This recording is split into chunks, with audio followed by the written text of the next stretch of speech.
Welcome to Crimepedia podcast. This week I am your host, I'm Cherry, and with me as always is the co-host with the mo-host. It is Morgan. The co-host with the most. I know, I love that. Hello.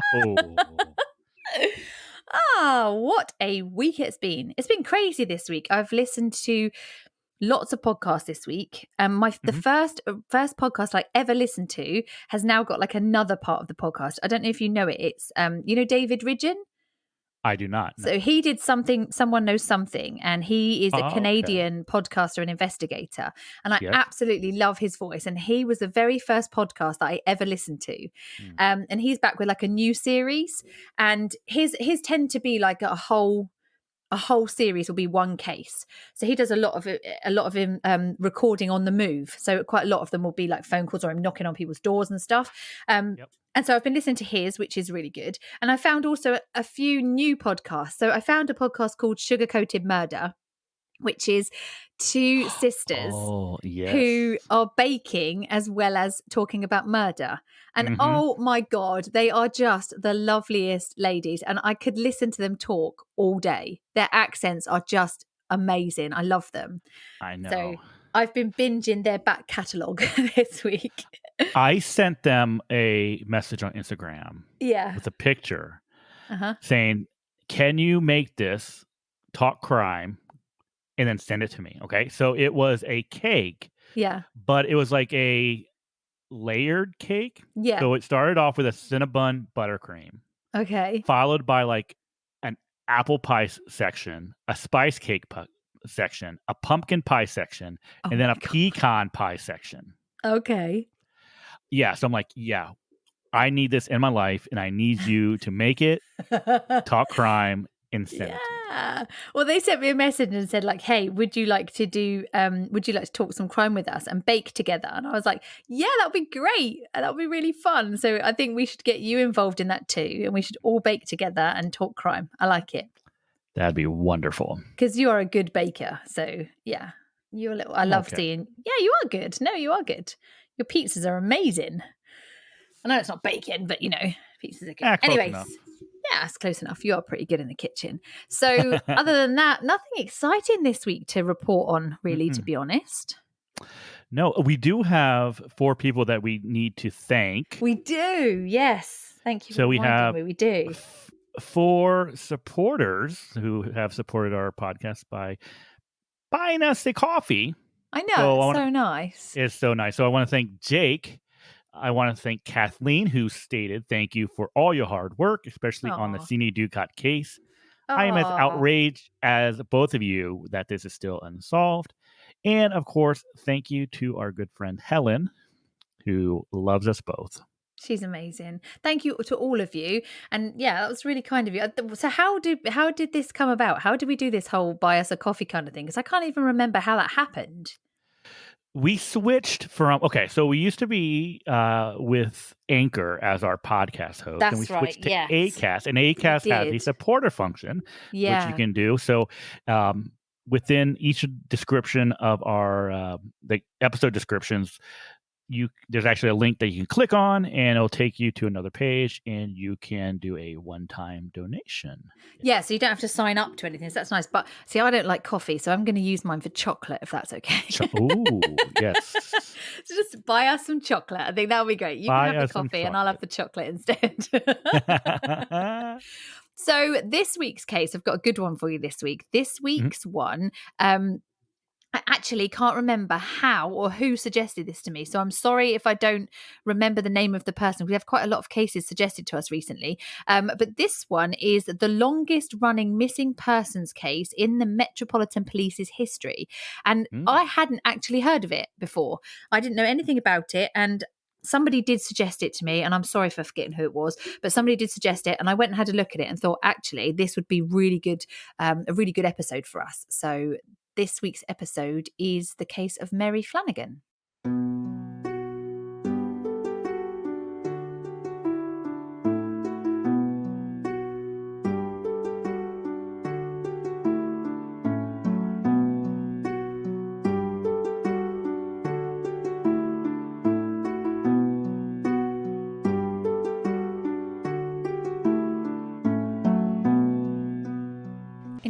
1959 in Newham in East London, Mary Flanagan was preparing to go to her work's New Year's Eve party.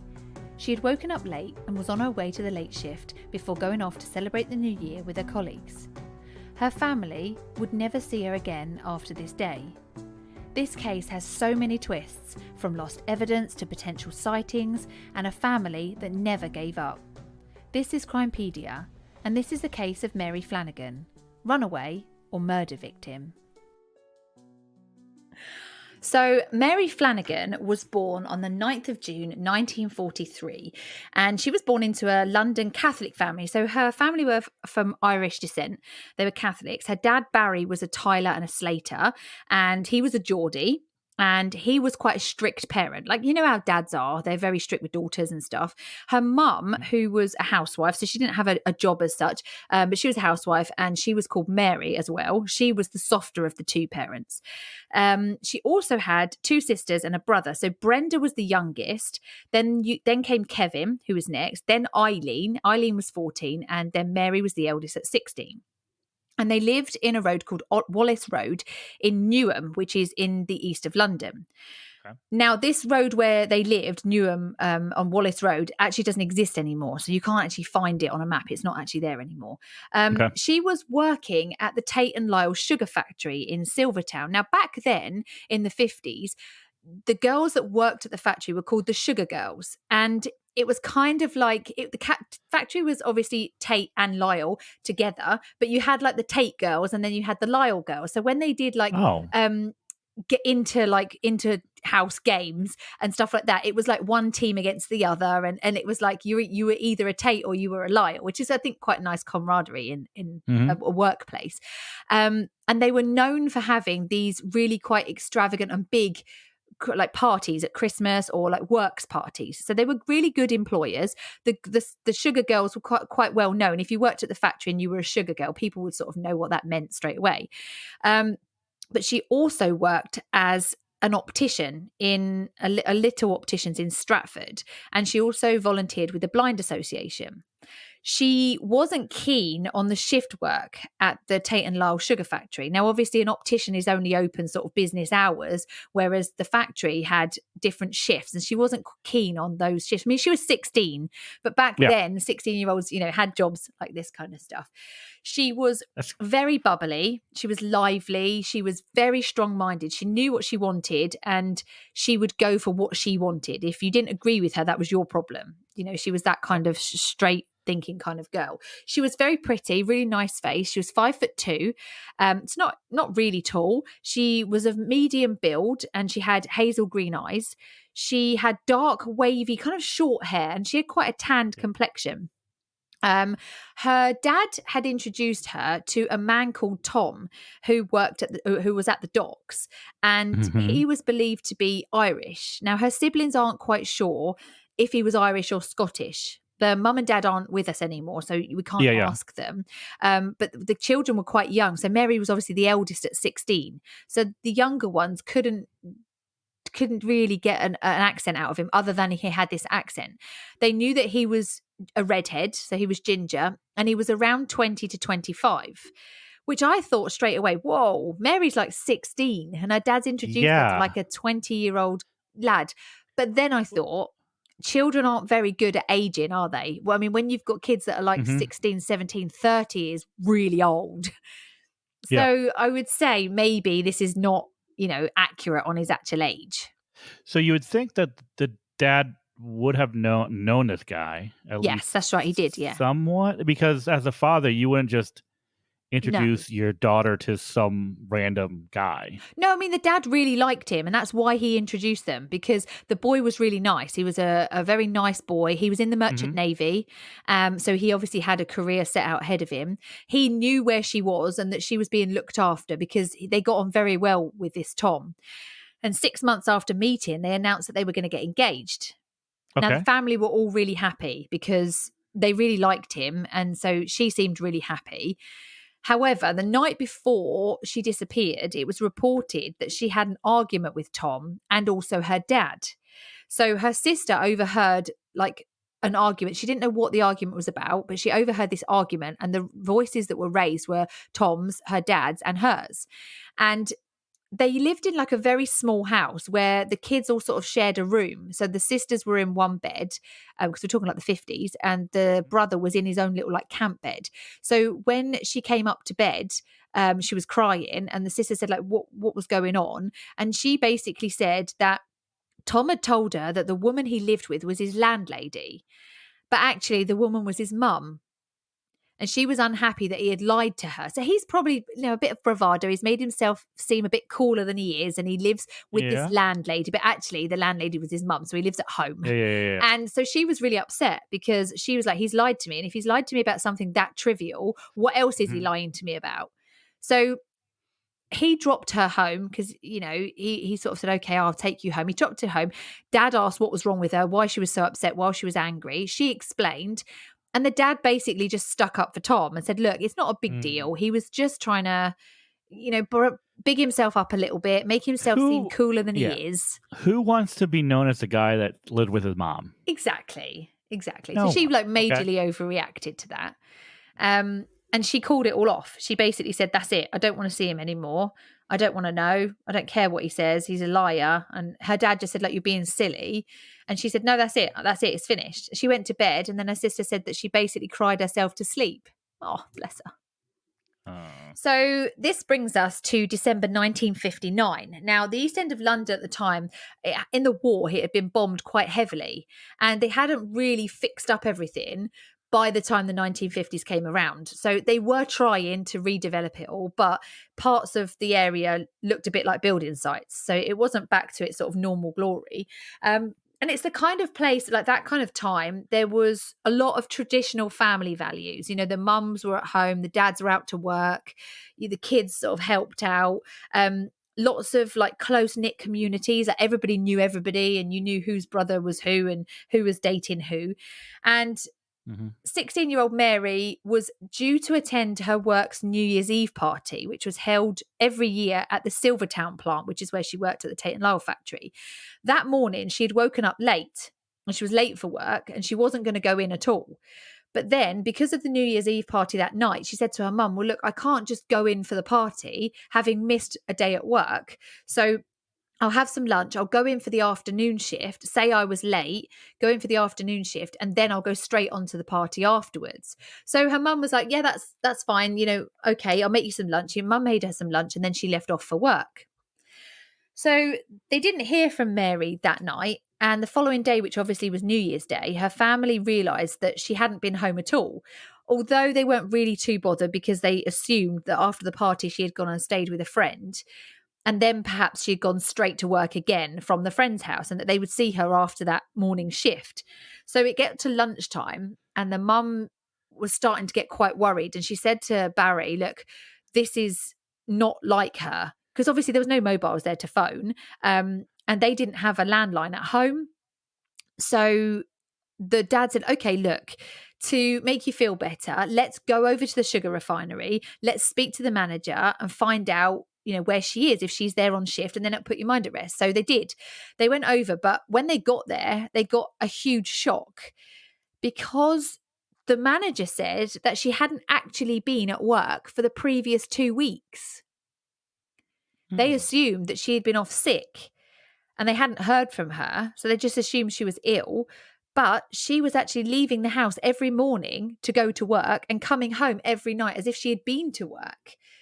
So alarm bells started ringing then for the mum, and she went straight to the police and said, look, we need to know, my daughter's not come back. She hasn't been going to work, although they thought she was ill, and explained everything. Now, we're not sure if there had even been a party that night. We know Mary's been lying to her parents because she hasn't been going to work. And because the parents aren't with us anymore, we can't ask them if they found out that night if there actually was even a party. And also, there are records of there's a book about this sugar refiner. I think it's called The Sugar Girls, actually. There's a book about them. And it says that those parties were legendary. Like, everybody wanted to be invited to these parties. But we're not sure for definite that there was one because we're only going on what Mary actually said. Yeah. So the locals and the police searched the local area. The local papers did give some publicity out for it. But in that time, it probably would have seemed like she was just run away. We don't know for definite. Like in a normal case like this, we would look back and say, okay, what did she leave behind? Did she take a bag? Was she, did she take clothes with her? Does it look like she's running? Has she taken any money with her? That kind of thing. But we can't go back and check. Now, Tom and her dad scoured the local area. They went to places that she used to go to. They went to cafes that she liked. They walked the streets looking for her. And we can't ask them about what they know of that night anymore because obviously they're not here. Mary's sister Brenda is quite active in looking for her sister. Even now, she's still very active looking for her sister. And there's no trace whatsoever of Tom. So obviously the prime suspect would be him because he was her fiance. Even though they had had this argument and broken up, that would be the first person you would generally go to. But there's not a lot of information about Tom. In fact, we don't even know what his surname was. Yeah. Because the kids can't remember. Now, but they called him McGinty. Well, that's right. That's right. Well, the surname that was bandied around at that time was McGinty or something such as like McKenty or McGuinness, something. And that sounds to me quite Scottish-y, but then again, I suppose it does sound quite Irish too. But the most commonly bandied about name was McGinty. Now, is this the brothers and sisters not remembering? Yeah. So this isn't actually from the Met. The Met's not saying, we think it might be McGinty, but it might be this or that. Well, there's actually no police records on this case at all because the files for the case were destroyed in a flood at Plaistow Police Station in 2013. Yeah. So obviously it was all paper files back then. Yep. So everything is gone. So who they spoke to that night, whether they actually did, I'm sure they would have spoken to Tom because he was active there looking for her with the dad. So we don't know who Tom is. We don't know what his surname was. We don't know where he came from. Now, the Merchant Navy has no record in that name. There's also no record of a man in that name on the birth register in the UK either. Yep. And obviously the police have got no record of it because there's no police records whatsoever. So we've lost a lot of vital information from not being able to see at that time what the police did. Yeah. And who they spoke to. And obviously the two people that probably would be the best to speak to in this case are no longer here. Now, I would assume that the police probably didn't make this like a top priority for them, if you think about it. No. Because this seems like a case of girl meets boy, girl and boy run off. Yeah. So I'm sure that even what they had in file probably wasn't the most or the most thorough investigative items. No, that's right. And obviously when you're searching for somebody, you don't know where they're from, you don't know their surname. It's very hard to look for somebody when you've not got very many details other than a first name. We don't know if he was just Tom, was he Thomas, was he something else? You just don't know. In 2013 though, the case was reopened and the police were checking the National Insurance database. And they started doing this in 1983 and then carried on in subsequent years to see whether her national insurance number had been used for employment purposes. So obviously, when you get a job, you have to give them your national insurance number. That's obviously logged with the tax people. And then they can see how much you're earning, how much you're contributing to the government, that kind of thing. But there was nothing. So since she was gone, nothing ever had been attached to her national insurance number. Now, on her 70th, what would have been her 70th birthday, the Metropolitan Police and the local missing persons unit in Newham reopened the case and they basically looked over what they could. Now, obviously, don't forget there was this flood in 2013. So I'm assuming this happened before the flood because they've reopened the case and re-examined everything. And they said the policing style from the 1950s up until obviously 2013 was very different. Basically then they would just go and knock on doors, whereas now they would check, emails and Facebook profiles and Instagram accounts and things like that. And police did appeal for information on this Tom McGinty, but nobody has ever come forward to say they knew Tom, they were in the Merchant Navy with Tom. Nobody's ever come forward to say they lived next door to Tom or they knew of them two together. And in 2016, Mary's sister Brenda had a call from the police in Edinburgh. This is really interesting. The police in Edinburgh had a lady call into the police station, and she was asking for some help, I think with some medication or something. She was asking the police for some help. They asked her name, and the policeman that saw her, for some reason, remembered Mary being missing. So whether or not he was from London and had moved up there, I don't know, but he knew of Mary, the case of Mary Flanagan. Yeah. So he asked her name, and she said her name was Mary. So he thought that he recognised her face, went to look on the computer, pulled up Mary's details, because you can go onto the missing persons, and all the details are there in the missing persons UK case. When he pulled it up, he was convinced that this was the same woman. She was in her 70s, and she looked very much like an aged Mary Flanagan. So he started to ask her questions. She became very, very defensive and asked, like, why was he asking all these questions? What did that have to do with anything? And he then got hold of Brenda, rang Brenda and said, look, please don't get excited, but we've got this woman who's been into the police station, blah, blah, blah, blah, blah. Has your sister got any distinguishing marks I can look at, scars I can look at? So she described where Mary had a scar that he would be able to see. So the guy sees this other Mary again, decides to put her in touch with a social worker, and had to obviously explain to her why he was asking so many questions. She replied that she had no very adamantly, I've got no family, I'm on my own, I've got nothing. And then she started to get really distressed and upset. So they were asked to leave. When they went back to see her, she was gone, and she's never been seen since. There's been no trace of her ever since. Strange. She's just disappeared again.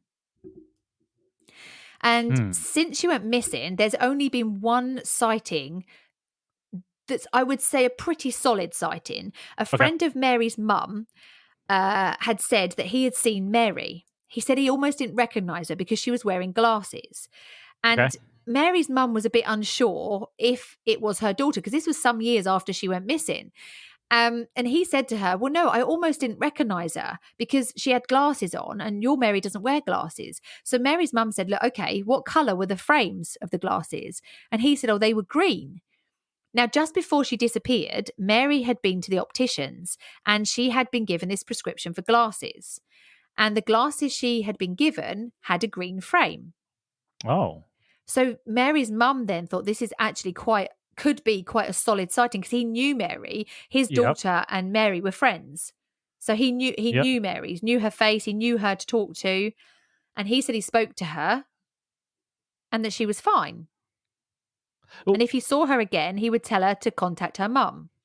So I'm assuming this was in the same area as where she had lived? Yes. Yeah. Oh, okay.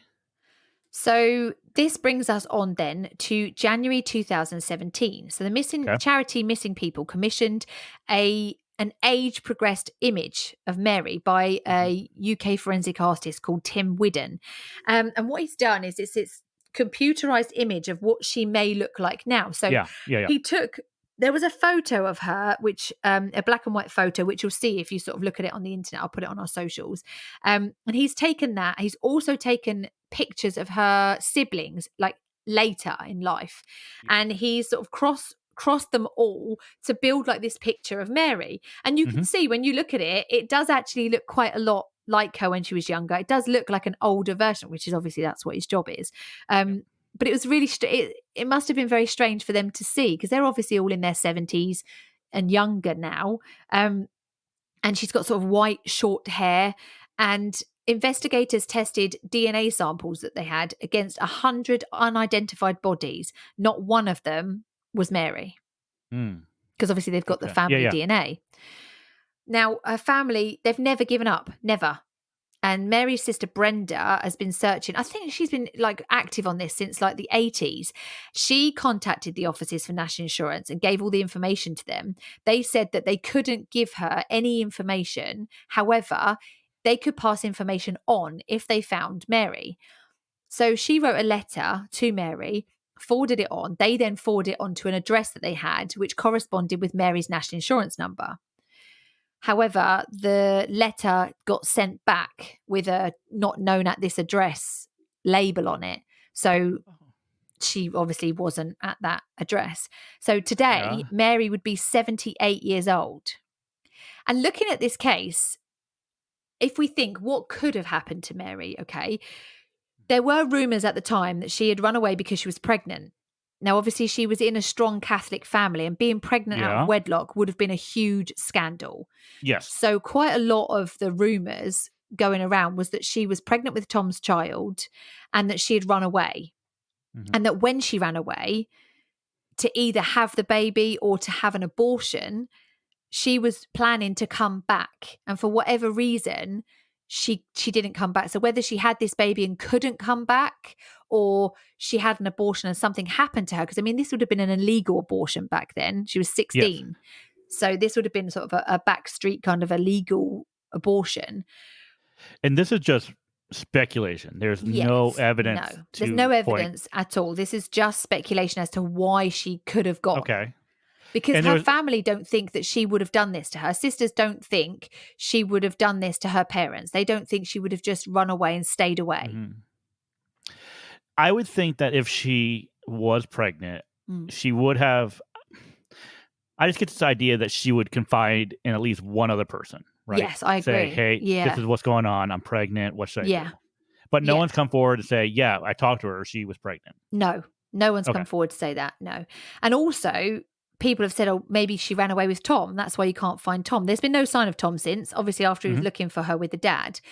But could she have run away with somebody else? I mean, she'd been pretending to go to work for the past 2 weeks. So what was she doing while she was supposed to be going to work? Was she like putting money aside to go and make a new life? Was there actually a party that night? Did she make it to the party if there was? Or did she fall foul to somebody on the way to the party or on the way home from the party? Did she plan to go off and have this baby and give it up for adoption and then come back like normal? Because sometimes people would do that, wouldn't they? If your child got you watch Downton Abbey, she gets pregnant and it's out of wedlock. They go away on like this holiday and then she comes back and she's all skinny again and there's no sign of this baby because it's been given to a childless couple somewhere. Could that be what happened? But surely the parents would have known about that. Usually you would have the parents would be involved. Maybe, the mum, if not the dad. Mm-hmm. The other interesting thing that I thought, could the argument that she had with her dad and Tom be about a pregnancy? Could it be that they've gone to talk to the mum and dad?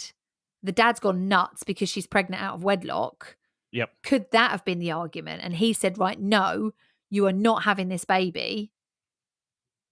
But then wouldn't they have just hastily gone and got married before the baby arrived? Because if she was only just pregnant, she just found out she's pregnant, they could slip a quick wedding in there and then 9 months later, here comes baby a little bit earlier than planned. But actually, it's right on time, because the dad was happy for them to be together.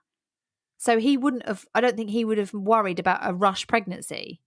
Mm-hmm. He would have obviously been upset that they were having sex, but I don't think that would, I don't know because I don't know the dad, but that's also an option. Okay. So 2 questions. Okay. When did Tom McGinty, if that's his name, whoever, this Tom McGinty, we'll call him Tom McGinty. Yeah. When did he, I don't want to say disappear. Yeah. A few months. A few months after. Yeah, he was around for a few months helping the dad look for her. So unless he had hidden her, I don't see him looking for months. Running off with her right away. Because normally when you're running off with someone, you're running off with someone. You know what I mean? Yeah, definitely. That's question number 2. So we know, we think Tom McGinty lived with his mother, his mom. Yeah. Well, what did the mom have to say about any of this? Do we know where Tom McGinty lived? We don't know because there's no police files. And pretty much, I mean, we're talking about people that are in their 70s now. So how many of these people are even still alive? Yeah. Neighbors of them, how many of those are still alive? Because, I mean, the neighbors are going to have been adults that are going to be the same kind of age as Tom McGinty's mum, when she's got to have been at least, 16 or 20 years older than him. And he would have been in his 70s, 80s now, even if he's probably not still alive now, to be brutally honest. Yeah. And to me, it doesn't make sense. we don't even know if Tom McGinty has anything to do with her disappearance. We're assuming because he was the supposed boyfriend, maybe fiance of Mary. Yeah. So that's what I mean. I don't think he's got anything to do with this. I don't think that they've run off together. I don't think they've gone together. If he does have anything to do with it, he killed her. Well, yeah, because he didn't run off with her. Yeah. But I mean, what are the chances? Did he kill her and smuggle her out on a boat and drop her off on a Navy boat? That's not going to have happened. No. So where would you have disposed of her body, being a 20-something-year-old lad in an area where you know the dad, and then you're going to look for her with the dad, scouring the streets? Why would you waste your time? Why would you waste your time going and doing all that, other than maybe once or twice to make it look like you're looking for her, but not for months on end, unless he got off on that kind of stuff. But everybody says, looking at the family, listening to what the family say and reading up, everybody says that Tom was a really likable guy. But then that always makes me think, well, people thought that Bundy was a really nice guy. That's true. But I feel like the dad, Mr. Flanagan, had to have known Tom fairly well in order for him to introduce him to Mary. Yeah, of course. You wouldn't want your daughter just dating any old weirdo. Yeah. So, I mean, I don't think it's not unusual, especially at this time frame, for a dad to go, oh, I've met, I know this young fellow who's really nice, and I think you'd get along with my daughter. Yeah. Okay, that's not unusual. No. What would be unusual is if he was like, they were acquaintances, and he just happened to work with him on the dock, and he has to have known about him, about his character. Yeah. He's not, people aren't just gonna, his dads aren't just gonna have a conversation with a guy and be like, oh, well, that's it. You'll do. You'll do. Good enough. Yeah, exactly. So I feel like the dad, I mean, and if the dad was working along with this Tom McGinty on finding her. Yeah. He must not have had any belief that he had anything to do with her disappearance. That's right. So I think so for me, her disappearance is connected with what was going on with her when she was saying she was going to work, but she wasn't. And that's what I think. How long was 2 weeks. So 2 weeks. So something. Yeah. So had she been preparing for 2 weeks for some getaway? Yes, which is what I said. I wonder if she's been planning something. I mean, I don't know whether if she was pregnant, surely she would have told Tom she was pregnant. So he would have known that she was pregnant. So if she was going to run away, surely Tom would run away with her. They would go together. Or if the dad was sending her off somewhere to have the baby and then to come back, they would know that. And surely they would have spoken to the police about that, or maybe they wouldn't because of the scandal of the family, because it would be bad. But to be honest, they were getting married anyway. They were already engaged. So the dad wasn't upset that she was with this guy and she was marrying him. So surely if she was pregnant, they could have just rushed the wedding, which happened a lot. It happened back then. They would get married and then all of a sudden she would be pregnant, and then, the baby would come slightly earlier than planned, I think the dad knows more. I don't think the dad has anything to do with her, but he knows more. No. Just sitting here thinking about what could possibly be going on. And I don't think the night before the fight, I don't think it was about him living with the mom. What if the fight was about Mary is actually wants to be with another guy, right? Maybe. But dad is like, here, this is Tom. You guys need to talk. Yeah. Dad's expecting you and Tom to get to know each other. Dad finds out that Tom wants to marry you. Dad says, yeah, you two are going to get married. But the whole time Mary's going, I don't want to be with Tom. I want to be with Jim. Whoever. Yeah, else. Yeah. So then Mary and Jim are trying to come up with some plan on how do I get out of this? What do we do? Our only choice is to run away. Together. And so then on New Year's Eve, it's like, this is the time we're going. Now everybody's going, okay, what does Tom McGinty have with her disappearance? Where did they run off to? When it's someone someone completely different. That's a really, really good idea. That's a very good theory. Very good. Because she was doing something those 2 weeks. She was telling her family she was going to work. She was leaving the house, going to do her shift and coming home again as if she had been to work. So she was obviously doing something for those 8 hours or whatever the shift was. She was obviously doing something. So what was she doing? Because obviously Tom didn't know that. And if he did he go with her? Did they run away? I can't see the reason those two would run away together. Her dad was happy for her to be with him. Her mum was happy for her to be with him. There's no reason for her and Tom to run away together. He was happy for them to get married. So I don't really understand why Tom would run with her, but I don't understand why Tom wouldn't have come forward since. Yeah. So why has Tom never come forward? Did he? The Merchant Navy have said that they've got nobody under the name Tom McGinty or anything similar from that time. So there must be some record of him somewhere. If he was in the Navy, they'd have some record of him. So why has Tom just completely disappeared off the face of the earth? Did he get moved to another? But then surely the dad would have known he was moved on to another place and posted somewhere else because they were on speaking terms still. Mm-hmm. It's frustrating because vital evidence has been lost in those police files. And Mary's parents are probably the two most important witnesses that we could talk to, because Brenda's doing a fantastic job in researching her sister's disappearance. However, she wasn't even 10 at the time. I think she was around that sort of age, but she was young.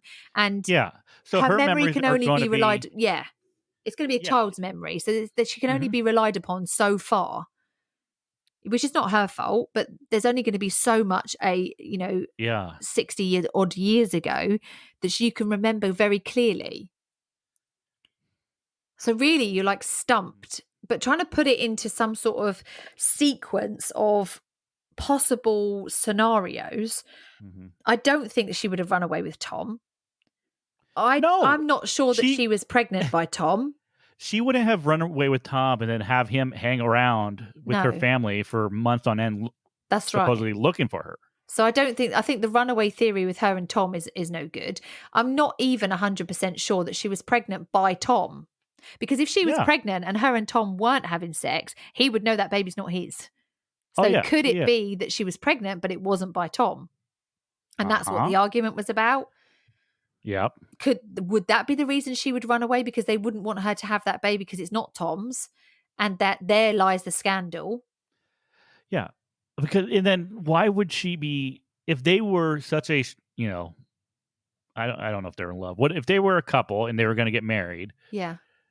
Would really him living with his mom push her over the edge that much where she's like, I'm going to break up with him? It's a big overreaction, isn't it? I think that might have happened. Yeah. But I think that was her way out of the relationship. Yeah. Good idea. So this is what I would do. If I was investigating this case, I think Tom McGinty is throwing this case completely off. I think everybody's going, we need to find Tom McGinty. Where did Mary and Tom McGinty go after all this? No. You need to go and you see who else, what other person could she have been talking to or been friends with? Yeah. Who at the same time that she ends up disappearing, they also end up leaving. Yeah. Right? Is there someone that's from the factory that worked there and then all of a sudden they quit and they left and you never heard from them again? That's what we need to be. I think that's really good. You need to be looking at. Yeah, that's a really good point. Is there anyone at the factory that just disappeared? Is there anybody?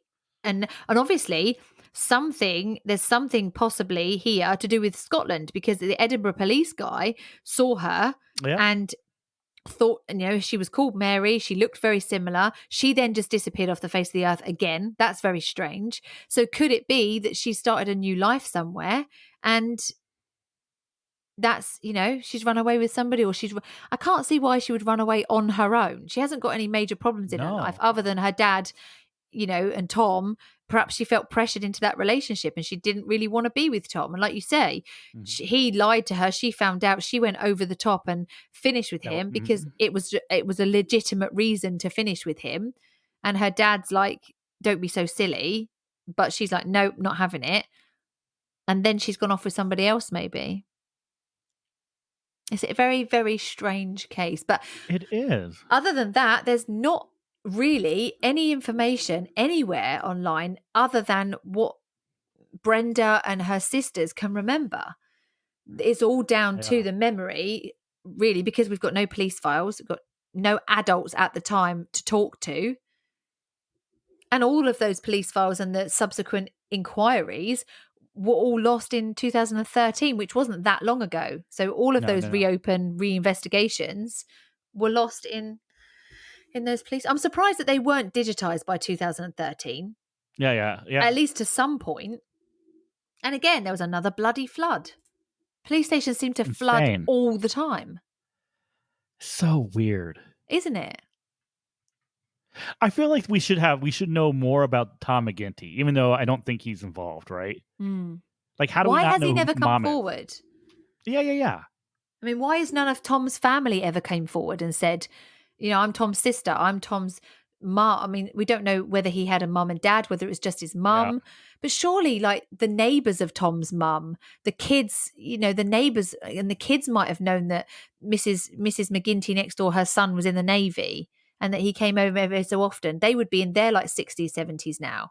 So there must be somebody who knew Tom and his mum, that knew he dated her. I mean, they're so close-knit, the communities back then. Everybody knew everybody's son and daughter and who was doing what with who and where. I think the only reason she would run away would be something scandalous at the time. So you've got to think about what would be scandalous. Yes, a pregnancy would be scandalous out of wedlock. Yeah.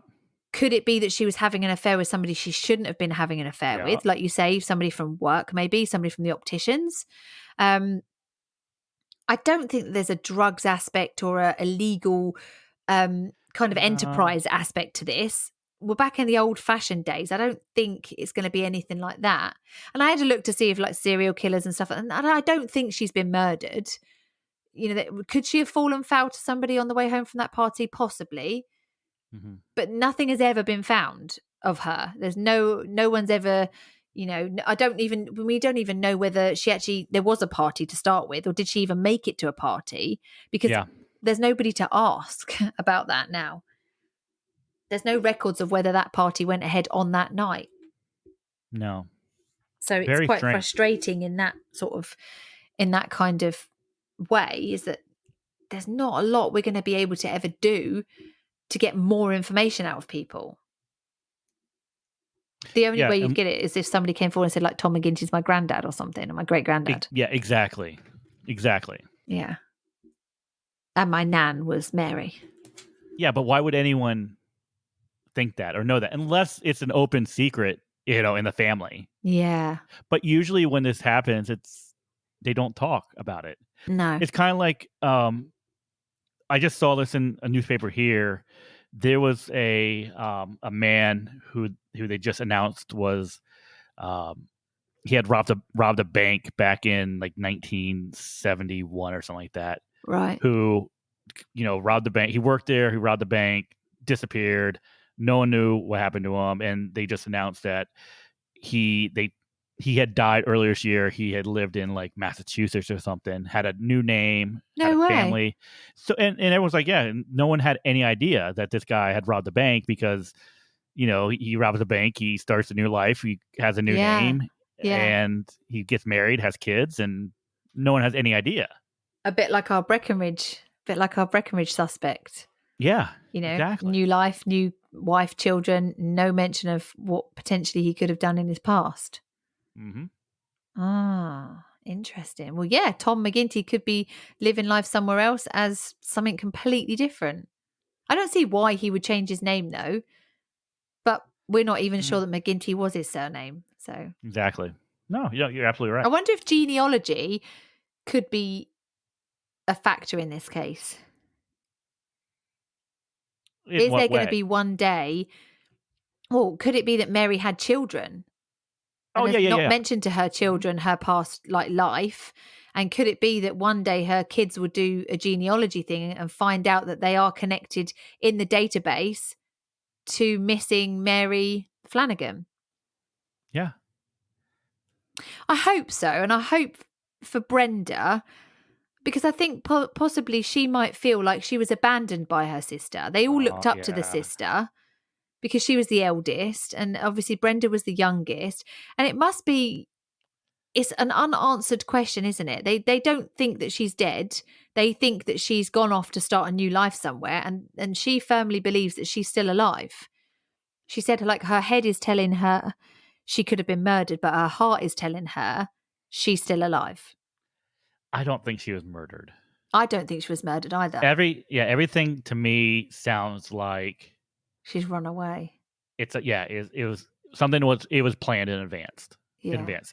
And I think it has to because of how well it was pulled off. Yeah. Usually when someone has like a last minute, like I'm just going to take off, run away. Yeah. There's usually something. There's breadcrumbs. There's no breadcrumbs at all in this case. No. One thing that did occur to me that I don't know how plausible this would be, but I wondered if the mum knew what had happened. Yeah. I wonder if Mary had gone to her mum and said, look, Dad is really strict. He really wants me to be with Tom. I don't love Tom. I don't want to be with Tom. Dad's obviously going to want to make me be with Tom because that's what he wants. He's in a good career. He's a good upstanding member of the community, blah, blah, blah. But I don't want to do that. I wonder if the mum might have helped her go and might have kept in contact with her or known where she was. I mean, Mary was seen back in and around where she lived by Mary's mum's friend. Why would you, if you've run away, why would you go back unless you were meeting somebody? Now, the sisters and the brother were a lot younger, so you wouldn't trust them to keep quiet about where you were. I can't see the dad knowing about this. So I wonder, could the mum have known? Could she have known that Mary was safe somewhere? Could they have been meeting secretly? Because a dad would never understand. That bond between a mum and a kid is very strong, isn't it? And I wondered maybe, it reminded me kind of like a film, like in Pearl Harbor, where she's supposed to be with the one guy, but then she falls in love with the best friend. He then comes back and she's like, whoa, I'm torn between the two. So I'm wondering whether she's done something like that. Started off with Tom, but actually the guy that hasn't got such a good career, who's a bit of a bad boy. You're 16. Yeah. Your body's going through a lot of changes. You have these crazy hormones running through your head. Yeah. Let's be honest. I mean, you're emotional and you're going to make emotional decisions and your brain's not fully developed and sometimes you're going to make the wrong choice and sometimes you're going to do things that are stupid. Yeah. And maybe at that time she decided to do something stupid and run away with some other guy. And she at some, I don't know, but what if like she wanted to come home and wanted to, say, hey, I'm okay, I'm safe. But there's that embarrassment of, yes, I did something really dumb. Yeah. And I can't face my parents now. Yeah. That is true. And I'm thinking like back to like 16-year-old girls. You've got the studious boy who's good and has got a good career ahead of him, which as an adult you can see he's a good bet. But then you've got the like kind of Jack the Lad bad boy who's maybe like not got the best life ahead of him, but he's exciting and he's fun and he's not serious and studious and he's like bad and it's exciting to be with him. And I wonder, like you say, could she have run off with him? Then she's like, well, I can't go back because I've caused so much trouble. My parents are going to kill me. And now I'm pregnant with his baby and we're not married. Yep, exactly. So could that have happened? And then she's now, it's too much water's gone under the bridge. Mm-hmm. So what you're saying is you need to find yourself a Morgan and not a Tom McGinty. I don't know. The cheeky chappy bad boy. That's what it is. Cheeky chappy That's what it is. Yeah. So so that is this week's case. It's the case of Mary Flanagan. It's very interesting. Runaway or murdered? I think definitely runaway. If you're listening to this case and you think your mom is Mary Flanagan, just do a DNA test or something. Find out. No. I think she ended up in. I think she ended up out of the country. I think she ended up like in. I do. Scotland. But her passport wasn't Scotland. missing, though. Her passport wasn't missing, and you don't need a passport to get into Scotland, I don't think. So the Scotland one is interesting. Yeah. But how hard would it be for her to get a new passport? Or there would be record of her getting a new passport, right? Yeah, there would. And that's the thing. There's no medical record. Her medical records as Mary Flanagan have never been updated. So had she have gone away to had a baby and used her real name, Mary Flanagan, it would have been updated that she had, especially at 16. But I then think, well, what if she had moved away and given a completely different name to have a baby? Because she would have had to go into hospital back then. But what? Okay, see, I don't understand how. Okay, so explain how this would work. Mm-hmm. You're going in to get some sort of service. What type of information do you have to give? You have to give your name. Usually you'd have to give your NHS. They'd ask your NHS number. Usually you need to be registered with a local GP. So when you give your name and your address, it would bring up your medical records to the lady on reception or guy on reception. But would this be the case in, say, the 1950s, 1960s? Well, I think that you would have to give some medical information to a doctor. Yeah. You'd have to give them your name and address, surely. Yeah, okay, but in, like, let's say 1963, I could walk in, I can say, hey, my name is Tom McGinty, here's my address, and I can give them some number. Exactly. And they won't be able to verify it straight away. No, that's right, exactly. And that's what I was saying. I wonder whether she's gone off and, my name's, I don't know, Sarah Peterson.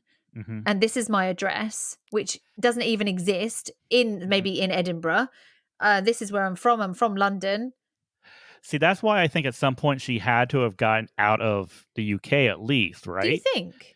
Because at some point, the whole here's my name, here's my address, here's this fake number is not going to work. No. Because they're going to put it in the system. It's like, okay, this is not adding up. This doesn't match. There's nothing. Yeah. This number doesn't exist, right? Especially if she's living when she's 70, 80 years old, whatever it might be.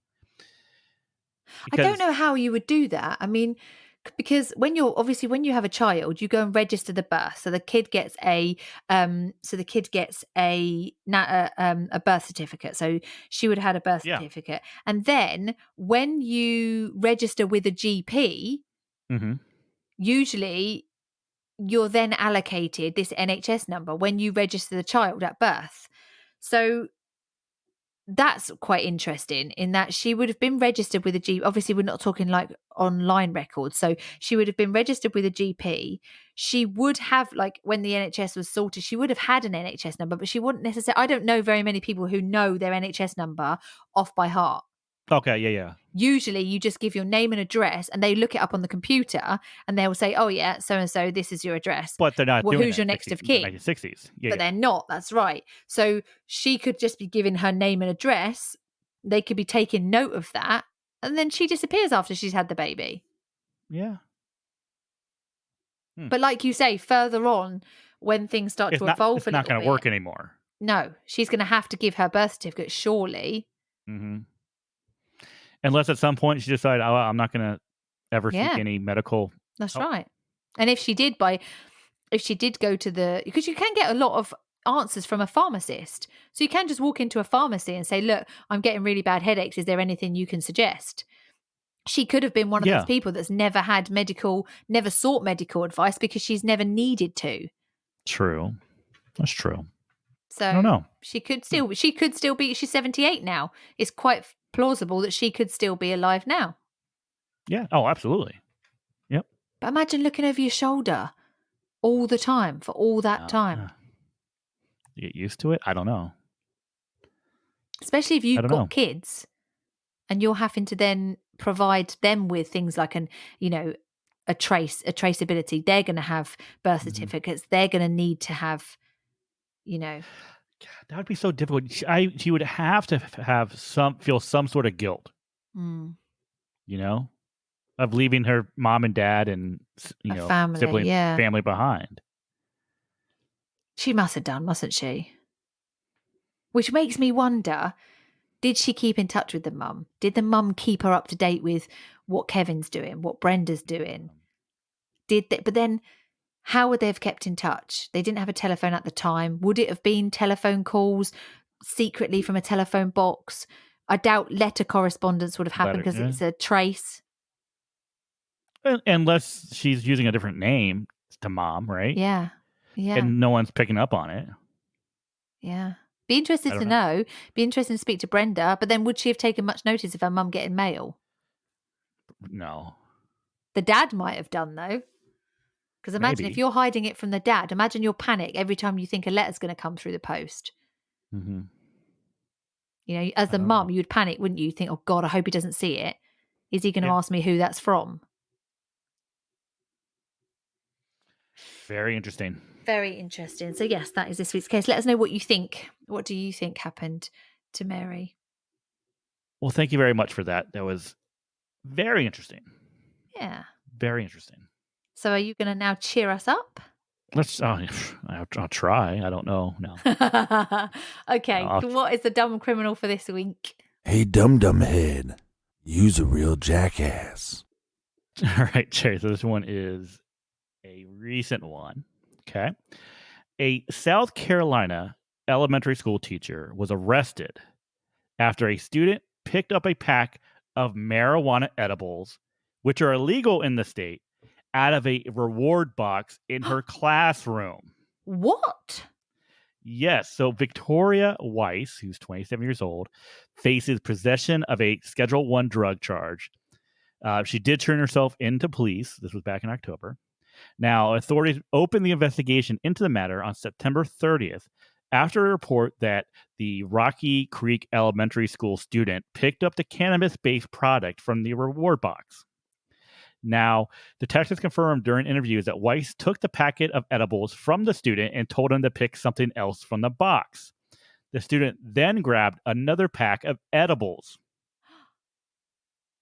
Luckily, no students ate the products. When authorities searched Weiss's home the next day, they found packs of edibles similar to the one seen in her classroom. Oh my God. She's just trying to chill out the kids. So chill out. Well, I don't know, because it's like, why would you have edibles in your reward box and someone picks it and then you take it and they take it home? Yeah. How crazy is that? Unless she was like, okay, guys, now we're going to share the edibles and you're all going to have a nice, quiet afternoon. Don't they do that in like your schools? Don't they have like afternoon naps and stuff in the little kids' schools? We had it like in kindergarten. So like only when we're 5, 6 years old. And like preschool and kindergarten. Yeah. Okay, so she's not doing it to chill the kids out then? No, we need to have naps like now. Yeah, as adults, forget the kids napping. You should have like adult naps in a job. Yeah, like, all right, everybody, get your edibles and go take a nap. Yeah, between 3 and 4, the company's going to close because we're all going to be napping. Thank you very much. They do that in Spain, though, don't they? They have siestas in the afternoon. Yeah. So everyone goes home for a few hours and then they work till like 7, 8 o'clock at night. Genius. It kind of is, but I don't know if I'd want to go back to work after the siesta. I'd rather just work through and then go home. But are they actually working like US 40 hours a week there? Probably not. No, I think they do it to get out of the heat of the sun, don't they? Yeah. They do it when the sun's really hot. They go and chill out so they're not stuck at work. I mean, I think the French do it, but they do it so they can get some of their baguettes. I mean, there's some baguettes. Mon ami, a little baguette. Hey. Let's have a little sleep. Let me get some French accent. Pan au chocolat. Ha ha ha. Our French listeners are like, oh, God. I will smoke my cigarette and eat my baguette. I love pan. Drink with the wine. What's French for sleep? Is it dormir? I don't know. I can't remember. What's French for nap? Is it? Hold on.